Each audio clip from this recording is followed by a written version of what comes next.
Okay, ladies and gentlemen, so we're back with Strixhaven Gorgari. Don't know again the school's name. Set review, but we're gonna start with an interesting card. So the Scrum session, which is one a hybrid Gorgari sorcery. You gain 4 life, which is nothing, but you learn.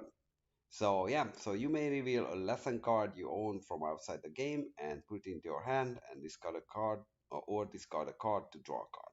So basically, this kind of lets you ramage, which is not very good if you don't have anything to learn. But if you have something to learn, like think about these cards as like almost like a demonic tutor. Like if you have any good lesson in your sideboard, then these cards, they are all demonic tutors. You want to tutor up that lesson. And so this one, we have seen some lesson cards in these color combinations, but we haven't seen any learn cards. So this is one of the unique themes of this set. Lessons and learns are important concept, and like I think they might be actually taking away a little bit of the limited gameplay because they provide too much consistency and repeatability of the gameplay. But nonetheless, like it teaches one of these unique things in Magic history that you can tutor things up on your sideboard. Yeah, so there you go. That experience is returning. So cramp session for you, Deadly Brew. So this is a Golgari for sorcery. It's an uncommon. Each player sacrifices a creature or planeswalker of their choice. If you sacrifice a permanent this way, you may return another permanent card from your graveyard to your hand. So either this could be a one-sided sacrifice if you don't have creature, and if you do, you still get another creature back if you time it correctly. And sometimes that's a major thing, you sacrifice a token and then get back like something real. Yeah, so this is good. Although the format has a lot of tokens, so that takes away from this card. It looks like three out of the three. No, I think all of the three schools what we looked at have tokens: so spirits, the elementals, and the fractals. So yeah, so that card might not actually be that good. Dinah, Soul Steeper. So this is a Gorgari for a legendary creature, Dryad Druid. Wow, that's quite the thing. It's a 1/3, so it blocks probably early, although that's not probably something which is, matters a lot in this format. But when you gain life, each opponent loses 1 life. And for one, you can sacrifice another creature. Dinah gets +X +0 until end of turn, where X is the sacrificed creature's power. Okay. I mean, yeah, it is interesting. Probably it has some combo potential here. So the drain ability is probably better than the +X+X. But who knows? If you can go wide, your opponent kind of has to block this because it can get like a major power boost. So yeah, infuse vitality. So this is Golgari for an instant until end of turn. Target creature gains that touch. And when this creature dies, return it to the bottom of your tap under its owner's control. So we have seen these cards before. It's usually 1 mana return the creature, but it does get Death Touch, so it trades up pretty well. And then you gain 2 life too. Yeah, I don't know how much it matters, but it looks like this is a life gain team in Golgari, which I appreciate. That these are traditionally, these color pairs have different core mechanics, and this is like kind of something unique, which is not really with the color pair for the most part. So yeah, I like that one. Yeah, I mean it's overall not like a super strong card. This is a filler, but yeah, but you can time it. Rush to reverse. So this is Golgari again for an instant. Choose target creature. Oh, this is rare. So when that creature dies this turn, search your library for a creature card with less than mana value. Put it onto the battlefield, tap, then shuffle. Hmm. Okay, I don't know. I don't know about this one. So this is a very weird tutor because like your opponent somewhat has control over it. Like if they don't cooperate in the creature dying, if they target it with a removal, you get back like a somewhat smaller creature. That's kind, I guess, kind of win. Like it's a pseudo counter spell. But yeah, this is hard to time in a way that's really becoming a big blowout. I don't think I prefer too much this card. Then the pests, however. So yeah, this Golgari is about pests, it look like, and it's a Golgari, for instance, as an additional cost to cast this pest like a creature. We have seen this usually for 1 mana, so the effect better be good. So create X 1/1 black and green pest creature tokens. With when this creature dies, you gain 1 life, where X is sacrifice creature's power. Yeah, I don't know about this one. I mean, who knows? The past might have like some synergy potential, which makes them actually better. But like, you sacrifice a 3/3, lost 2 card, get X 1/1 black. Yeah, like I just don't think this worth a card. If your opponent targets your creature with a removal, then yeah, you got a card out of it, but then you have still 1 for 1 in here. So yeah, I'm not super impressed by this. Now Witherbloom, that's the name of the school because that's their apprentice. So same deal, human druid, Golgari, 2/2. But the Magecraft, when you cast or copy an instant or sorcery spell, each opponent loses 1 life and you gain 1 life. So this is actually an infinite combo with Chain of Smog in Legacy. So you can target yourself, discard your hand, and just keep copying that spell, and then because of the copy you just train them for 20. Yeah, and this is in the vintage cube, by the way, because of that. That's an excellent card. And here, yeah, I mean, if you have 1 or 2 of these, you start draining them pretty hard. So yeah, again, it's an instant sorcery copying set, so there you go. Witherbloom command. So yeah, so this is a Golgari for sorcery. So let's see how good a 2 mana command is. This one so play in Legacy occasionally and Modern. So it does something which is powerful. It just might not be within the context of limited, but nonetheless. So choose 2 from the menu. Target player mills 3 card. Then you return a land card from your graveyard to your hand. Okay. That's like, yeah, you get a card out of it. Destroy target non-creature, non-land permanent with mana value 2 or less. If your opponent has something very annoying, this can get that. Target creature gets -3, -1 until end of turn. That's kind of combat trick or removal. And target opponent loses 2 life and you gain 2 life. Yeah, I mean, look, this card is not like super impressive windmill slam in the game bomb, but I think there's enough going on here again for option two that you can always find like good use for this card. If you get a 2 for 1 out of it, that's excellent. If not, this still probably your building of incremental values is kind of like a 1.5 for 1. Yeah, so there you go. Blood Researcher. So this is Vampire Druid for common. So this is the 3 mana 2/2 with menace. Okay. And whenever you gain life, put a +1/+1 counter on it. Ooh, now that one, that sounds pretty good. Like not on face value, but like a lot of things generate these pets. And if you have the pets and then they start blocking and jumping, and then this can become like a 5/5 very, very easy.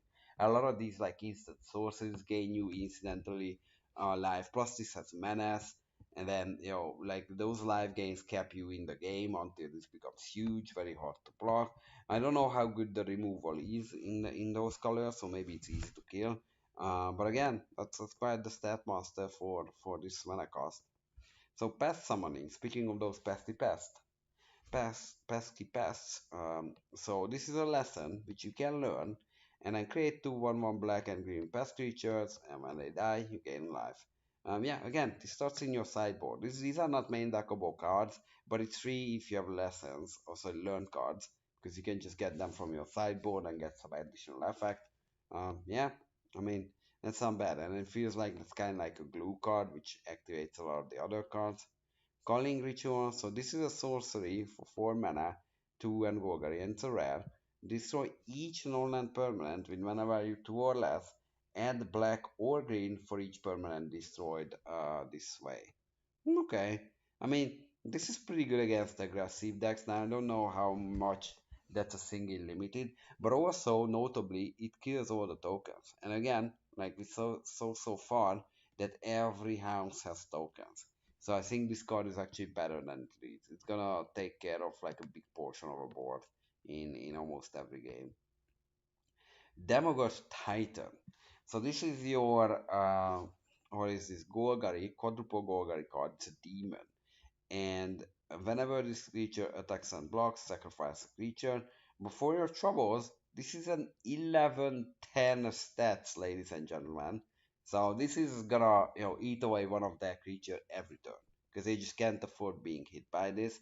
And sacrificing a creature looks like it's not that big of a deal for this house or school or whatever we call these guilds.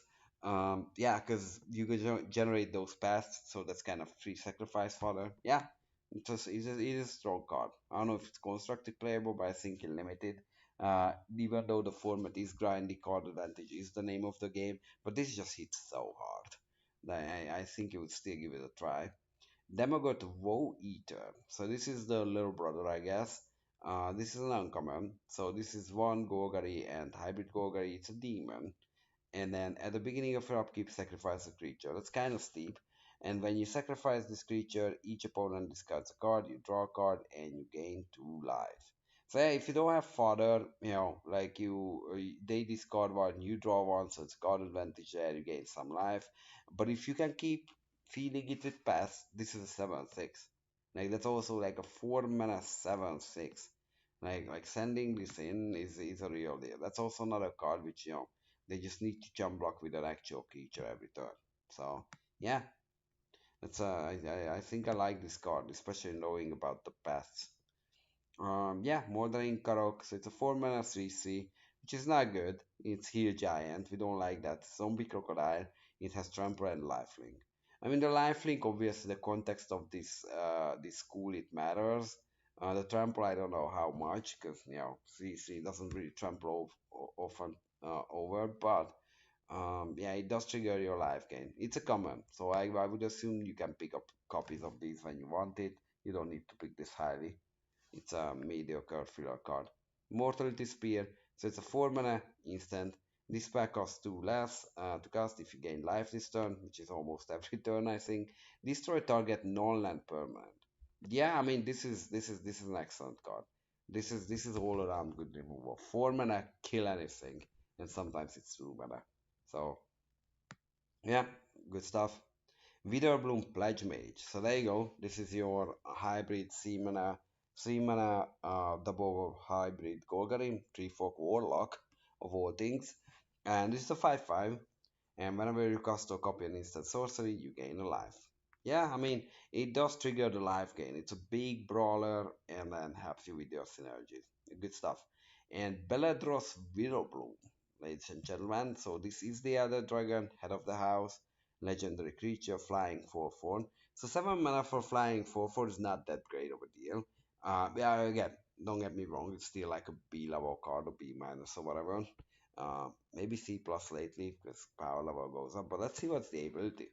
At the beginning of each upkeep, create a 1/1 black or green pest creature token. When this control dies, gain life. Notably, it's not your upkeep, it's every upkeep. So when you pass the turn, you get the first one, and every turn rotation, you get essentially two. And yeah, pay to 10 life on the pole lands you control, activate only once each turn. So yeah, I mean, if you go big, like this can go nuts because you have those paths, you gain the life. Like this color pet anyway gains life. It's not that difficult to be at like 26 life, I think. And then you just pay 10 and then have like 2 turns essentially worth of mana. Yeah, the thing is, what's the question here? That can this color combination feed it with card ready? Like, is there enough card draw for you to get enough cards to cast from like I don't know, like 14 mana? So yeah, but once that question is answered, I think this is pretty good. And it's a flying 4/4, so it hits. And then we have the Hardness Infinity. Jesus Christ, these cards. So this is 7 mana and one and triple gold, guys. So black, black, black, green, green, green, and it's an instant. And you exchange your hand and your graveyard, and you exile it. Yeah, I mean, this is an unbelievable card. Like this is a draw 7. Like this is a wheel effect. Like I don't know, like you gonna like not only draw 7, you gonna draw 7 action. Because by the time this is for 7 mana, it's being cast into instant speed, so you can time it at your opponent or end step. Just get your cards on tap, cast them, and if you get the cards, then you might be able to cast like like 10, 12 of them. Yeah, I think this is very good. I mean, if this format lives up to the expectation the games go long, yeah, this card is unreal.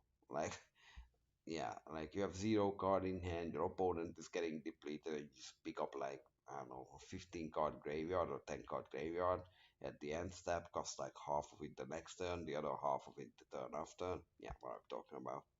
This is just silly. Yeah, so that is Harness Infinity. So that was Harness. And we're gonna move on our last school, which is gonna be the Orza one. So see that.